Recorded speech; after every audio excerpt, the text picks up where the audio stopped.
Welcome back, folks. Now before we begin, 9.18 is one of the most volatile, one of the most controversial patch in World of Tanks history for a long time. It features a lot of changes towards artillery, the light tanks, and the matchmaker all in one. So obviously this patch is huge, and therefore there's going to be a lot of different opinions about this patch, and therefore there's going to be a lot of different arguments between different players about this patch.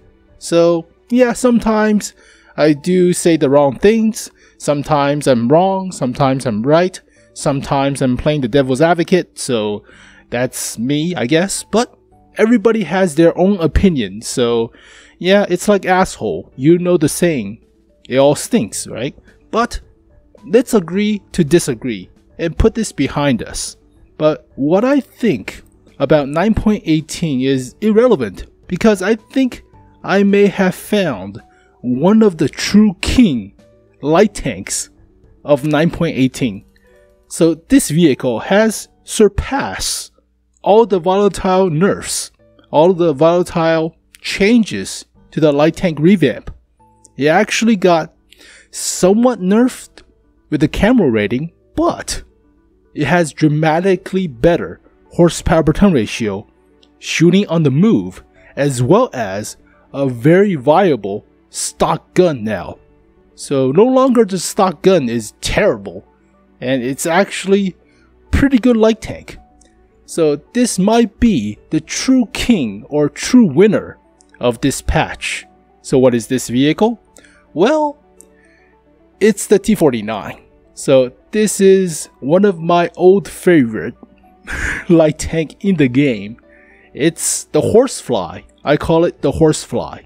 So this is basically a mosquito that's gigantic. So if you know what a horsefly is, it's basically a large ass fly that's the size of your thumb. It bites you to drain blood for its eggs. So it's like a mosquito, but it bites you. It's not like probing you with a little proboscis or whatever that thing is called. So that actually bites down hard, and sometimes it leaves an open like gash or rash or like a huge gaping hole on your arm, and this thing fucking hurts. So why does that describe the T49? And that's because the gun, the 152mm gun launcher, firing high explosive. So this vehicle is a KV2 as a light tank. Just evil written all over it. So yeah, here are the new stats. So you can see 9.17.1 on the left change into 9.18 on the box, the blue box on the right. So basically the gun did not get changed. It get actually better accuracy shooting on movement and tank traverse. So it's 33.3% more accurate shooting on the move. That's great. So it lost about 7.4 kilometers per hour top speed. So that's 10.22%. But it gained 290 horsepower in the bonnet. So that's 52.73%. More horsepower. Horsepower per ton ratio is increased to 37.08. That's 52.53%. I would happily trade like 7.4 kilometers per hour top speed for like 52% more engine power. Holy crap, that's a lot more. So this vehicle is dramatically faster. Now there are a few adjustments for the weight.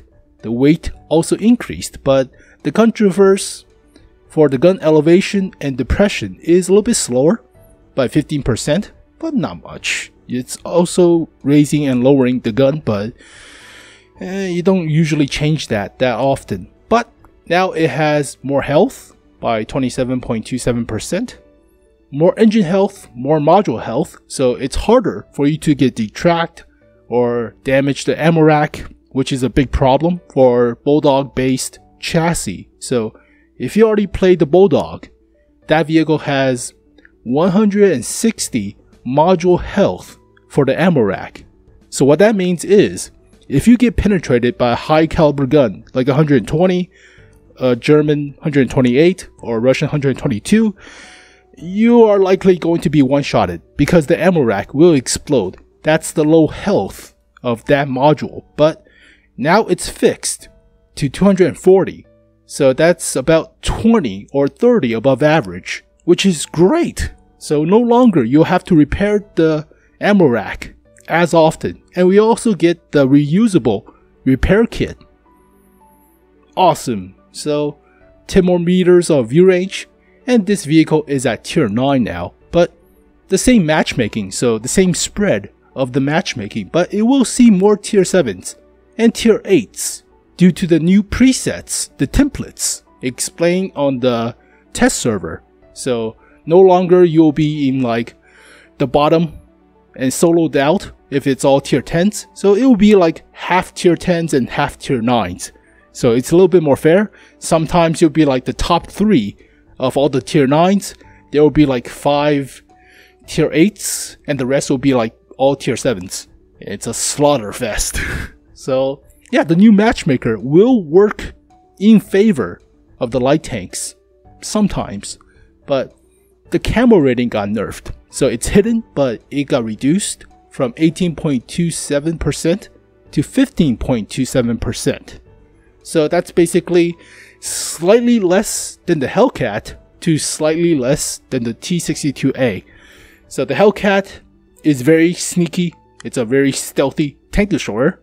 So spotting that thing is pretty hard, but now it's more like a T62A in terms of camouflage rating, which is still good. It's still like gigantic, I guess, but I mean, that's fair, I guess, because this vehicle is based on movement. It's based on using the 152 to annoy the crap out of people, like poke up from their flanks and just stirp them and run away in like 2 seconds. That's what this vehicle is about. Being a horsefly, being the plague, not about passive scouting in some bush. That's the AMX-13's job. Alright, that's not what you are meant to do on the battlefield. So that's relatively okay for me, I believe. So here is the stock gun. Now this gun got buffed because the HEP shell, the high explosive plastic, got replaced with APCR. So penetration is increased by 107%, 107.84%, from 102 millimeters of pen to 212. 212 millimeters of pen, that's actually pretty good for a tier 9 medium. So the average is like 210 also, but that's better than T54, obviously. And the DPM, 2,500 DPM. That's good. That's like T54 or E50, and both are the regular king medium tanks of tier 9. Yeah, it's not as good as the M46 Patton with 2,700, but close enough, right? But take a look at the dispersion and shooting on movement. It's like the M46 Patton in terms of accuracy while shooting on the move. So, holy crap. So you just don't slow down. You don't need to. So shell velocity, it's an APCR shell. It travels a lot faster than the high explosive plastic, but you don't get the explosion radius, obviously. So potential damage got reduced, but if you pen with the high explosive plastic, it deals a lot of damage, but 102 millimeters of pen, that's not going to happen against space armors or E100's ass. E100's ass is like sloped 120 or something. It does not pen. So yeah, this gun is quite viable even as a stock gun.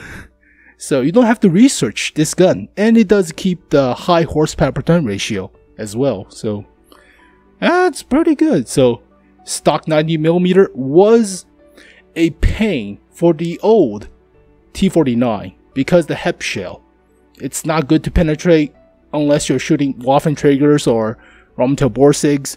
So, or other light tanks. So that's like a niche. But now 212, that's like 10mm less than the E50 about. And about like the same with the T54E1. It's 10mm better than the T54. So it will shoot pretty good on the move, like the M46 patent, and does not have a problem with the STRV S1 because the 3 caliber rule. So I tried the new 88mm L100, the rebuffed or buffed version of the Pinocchio gun on the E50. That gun has like 3000 DPM base, and if you put a gun rammer or something, that's like 3300 or 3500, which is very good. Cannot penetrate the STRV S1 because the 88mm caliber. The sloping of the 30mm just negates your shell, so I reverted back to the 105. But yeah, this vehicle will not have a problem with the STRV S1. So yeah, this stock gun is actually quite viable as alternative to the main 152. So the only comparison on the live server to the actual test server is the camouflage rating, and that's the main downside.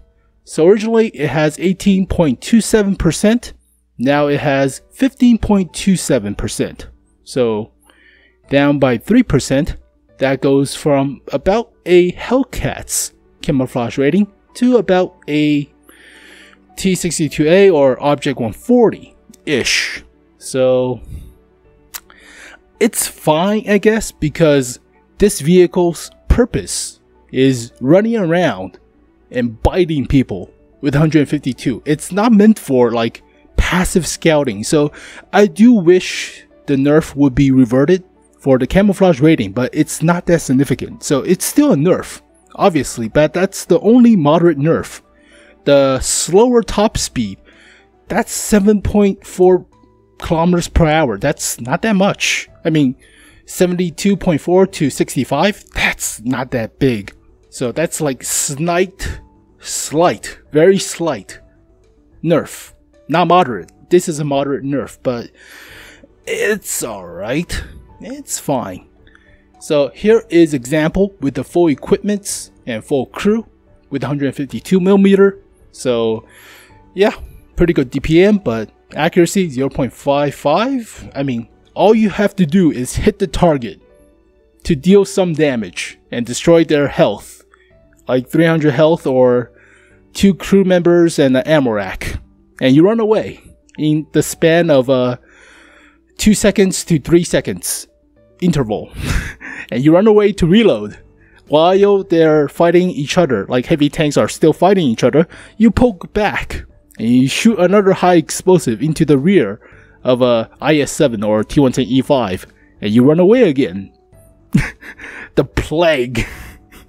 I love this vehicle, but now with vertical stabilizer, vents, and camo, or you can train camo, but I put coated optics, so you can actually have a pretty decent dispersion on movement. So, I mean, it's not accurate, obviously. It's nowhere near close to the KV2's 0.43 accuracy, but all you have to do is hit the target. Doesn't matter where, so it will deal the damage.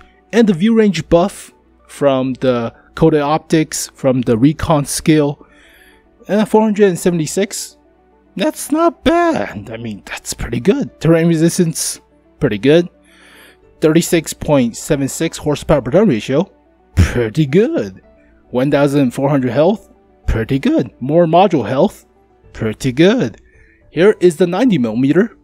A lot of DPM with gun rammer now because it reloads faster. So you want to switch out the enhanced gun lane drive or the vents for the gun rammer, I believe. But yeah, this is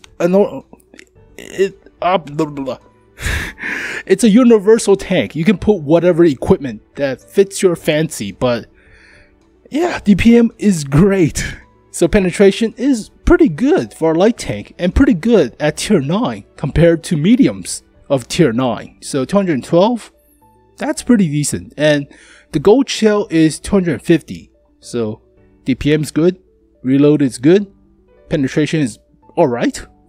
0.38 accuracy, that might be a little bit iffy, but remember, the M46 patent has 0.37 accuracy. So slightly below this one, but it has a little bit better dispersion on movement compared to the M46. You can check that out for yourself, but yeah, this thing is accurate shooting on the move. It will hit the target. It will hit wherever you point the reticle at. So high shell velocity, decent ammo count, potential damage, yeah, it's decent, 11,000. So it's like the Object 140, it's alright. And the same horsepower per ton ratio, terrain resistance, the health, and the view range. View range is not as much because the lack of vents, but what could you do? If you want to put a gun rammer, that's what you want to do. So here is the epilogue. Now remember, the T-49 is one of the most unorthodox light tanks, utilizing pestilence, guerrilla warfare, and ambush tactics, and other dastardly ways to achieve victory. So don't brawl or like fight one-on-one. It's not meant to do that. The stock 90mm is very good, but they will remember you for the 152. That's where this vehicle shines. It's annoying, it's the plague, it's a horsefly. That's what it's meant to do. You are fighting a honorary brawl with another heavy tank. So if you're playing the E100, you're fighting the mouse. Or like you're trading shots. Twist the turret so they will bounce off and slope it. Ooh, nice, elegant fighting. Then comes a T-49 out of nowhere from the left field. High explosive you in the ass. So you get damaged engine and you get caught on fire. And he runs away while the mouse deals a haymaker across your turret and penetrates your ammo rack. That's how annoying the T-49 is. Coming out of freaking nowhere, just like, I was fighting! It's like artillery, but on a light tank. So yeah, you do not brawl. You do not trade shots or hang around for longer than 3 seconds. Because this is the plague. You don't hang around, you just move on. You deal what you do and move on. So don't stick around, otherwise they will out DPM you. So medium tanks will basically circle strafe you and DPM you out. Heavy tanks will block your path. Tank destroyers will basically destroy your ammo rack in one hit based on their large caliber gun, but just don't hang around. But this is a scumbag light tank. This is not an honest medium tank or honest light tank. It does not behave normally. It's a scumbag on a light tank chassis. It's a batchat artillery on a bulldog or a KV2 on a bulldog. You play this vehicle as a scumbag. You play this vehicle as a Teemo of World of Tanks. So basically annoy the shit out of everybody and just runs away. And I love that about this vehicle. Now you have more health. Now you have 52% more engine power and 10 more meters of view range with a lot more module health and a viable stock gun. So this vehicle is the true king, in my honest opinion, of 9.18 for light tanks. The camouflage rating is a nerf, sure, but that's not what this vehicle is about. This vehicle is about in your face, derp you, runs away. Especially when you are busy dealing with another tank. So I love that about this vehicle. I have posted a old video on my channel a long time ago, like a year ago, of this vehicle. It's a city map, Himmelsdorf, with this vehicle. You would think, oh, light tanks in city maps, useless. Not exactly. So if you're interested, go check out that video. But I believe this tank, the T-49, is the true king of 9.18. So hope you guys enjoyed this video. Probably you should buy one.